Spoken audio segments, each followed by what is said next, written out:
One of the most overlooked aspects of performing live, but also one of the most important, is going to be your ability to communicate with the crowd or being able to banter. Hey everybody, this is Jaden with Growth in Music, and in today's video, I want to go in depth on some of my tips and tricks on being able to successfully banter during live shows. And as somebody that performs solo acoustic, not only am I performing music on a nightly basis, but I'm also having to be able to communicate with the audience between songs in some instances. And recently I took a poll on my channel where I had some options because I was kind of going through video ideas, and I wanted to see what my subscribers on the channel wanted to see next. And 43% chose gigging tips, so I thought this would be a perfect time to release this video.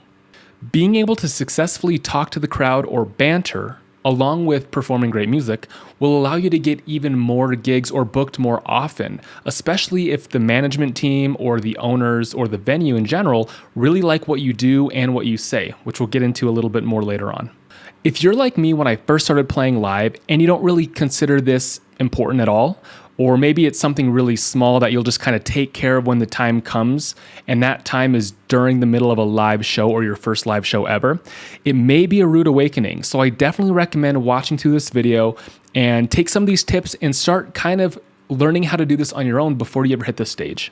One very simple way to banter right off the bat is going to be introducing yourself.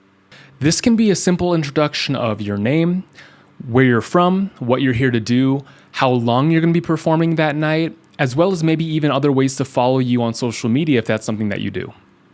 Definitely don't overlook this step. It's very important, and even if you have to memorize almost like a small script in the beginning of your show so that you can basically just state your introduction at any time, that might be a really good idea. The way that I do this personally when I introduce myself during a show is I always open up with a song first, and then I introduce myself along those lines that I shared with you just a second ago. I find that if you introduce yourself before you play anything, it can kind of be a little bit stale and awkward, especially for the audience and even yourself. So that's a quick tip for you guys, but I highly recommend having some sort of solid introduction for yourself ready to go at any time. The second way to successfully banter is going to be by advertising or promoting for the venue. This one's very important, but also really easy at the same time, because the goal is to be a returning performer or musician there, right? You want to have regular gigs lined up or future gigs, and the only way to do that is by working as a team with these venues, right? So you help them and they help you at the same time. One really easy way that I do this personally is I'll go up to the manager or the owner of the venue, and I'll simply ask if there's anything they need me or would like for me to promote for them for that night. This can be a special that they have going on, drinks, or maybe an event that they have coming up in the future. This can be really anything that they have for you. This really does look good on you when you do this. And the manager or the owner of the venue, odds are they're going to remember you, and they're going to remember you as being pretty much like a team player, and they're going to help you out as well. And that can just be simply giving you more gig dates in the future, which is exactly what you want. This just gives you another thing to say in terms of banter during your live shows, and bar owners or managers really love this, and it goes a super long way. The third and most personal way to banter is going to be able to make connections with personal stories regarding your next upcoming song. Also, I do want to be clear, you don't want to over talk or over banter, meaning you don't have to say something between every single song. For me personally, I'd say I maybe say or introduce something 3 to 5 times a set max. And that's for me about an hour set. So you can kind of think I'm stating about 3 to 5 things per hour, whether it's 2 sets or 3 sets, but definitely really try not to over exceed that limit, because it starts to becoming more talking than anything else. One way that I make a connection to a certain song, as well as really try to engage the audience here and there during a certain set, is when I play the song What's Up by 4 Non Blondes. I communicate with the audience almost like a quick quiz question to really get them thinking. And the way that I do this is I basically state how this next song is performed by a band that was ranked number 94 on Top 100 one-hit wonders of all time, and to see if they know it.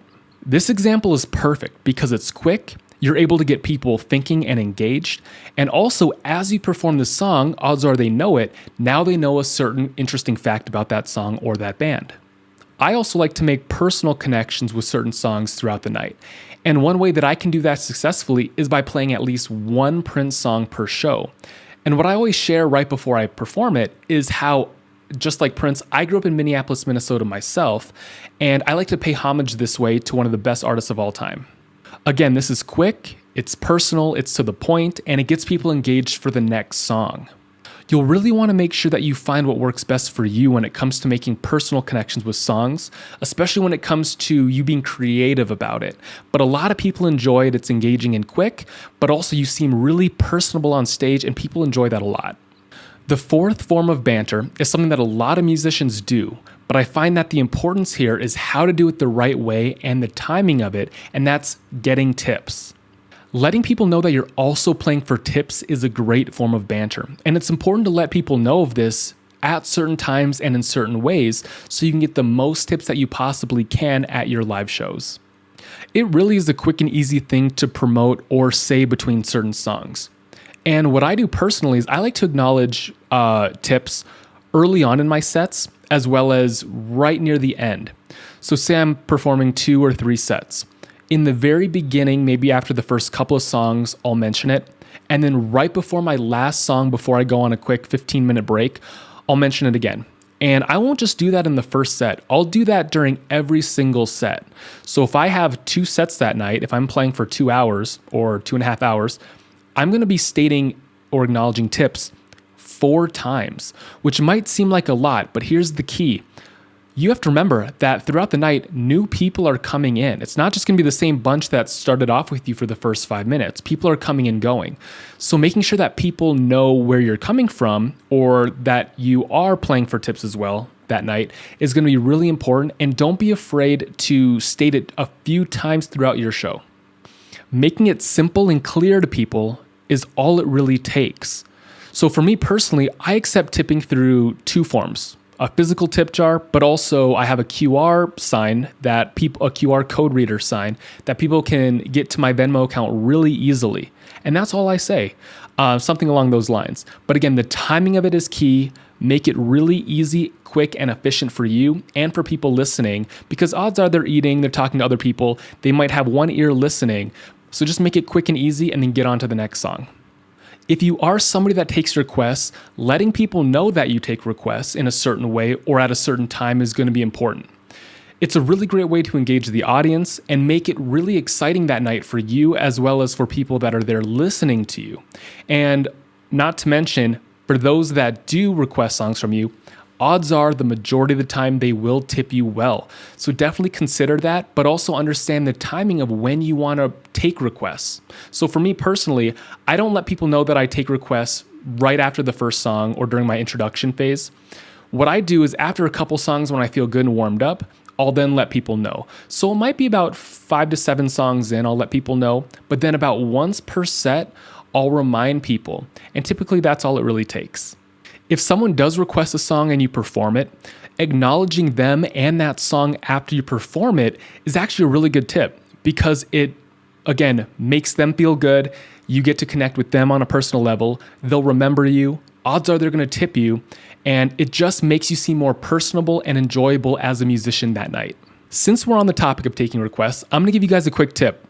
If somebody comes up and they have a song request and you don't know it, instead of saying something like, "Oh, sorry, I don't know it," and leaving it like that, really try to make it personable. Really try to work with them as quick as possible. So if somebody comes up and they're like, "Oh, do you know this George Strait song," for example, and say you don't know it, but you have another George Strait song, odds are they're going to enjoy that. They're going to enjoy the fact that you were able to go the extra mile and find something else that works, even if you don't have that song. Let's say that you don't have a certain song and you just don't know the artist at all, but you know that they say that, oh, it's from the 90s or the 80s or something like that. Try to point them in a couple of directions regarding songs from the 90s or the 80s, something that they might know, even if it's not anywhere near the artist that they had requested or the song they had requested. Really try your best to find something along the lines of something that they want. It really does make it special for them, even if you don't know the exact song or have the exact song there. That goes a very long way by making personal relationships with people in the audience. These tips that I gave you guys today on bantering took me quite a long time to understand and really execute properly. So I hope that kind of going in depth on all of these went a long way for you, but also understanding the importance of timing. That's one thing I did not understand at all. I didn't understand the timing of when to do certain things or why the timing of certain things mattered, but everything does. And being able to banter or communicate with the audience is definitely an art. All right, thank you guys for checking out the video today. If you do want to support the channel, subscribing is going to be the best way to do that, since I'll be coming out with weekly guitar-related content on everything. This week, I pretty much went with my subscriber requests of gigging tips, but we do things from Metallica videos to music theory videos, song tutorial videos, gigging tips, everything. So stay tuned for that. And if you want to support the channel, subscribing is going to be the best way to do that and be notified for the future.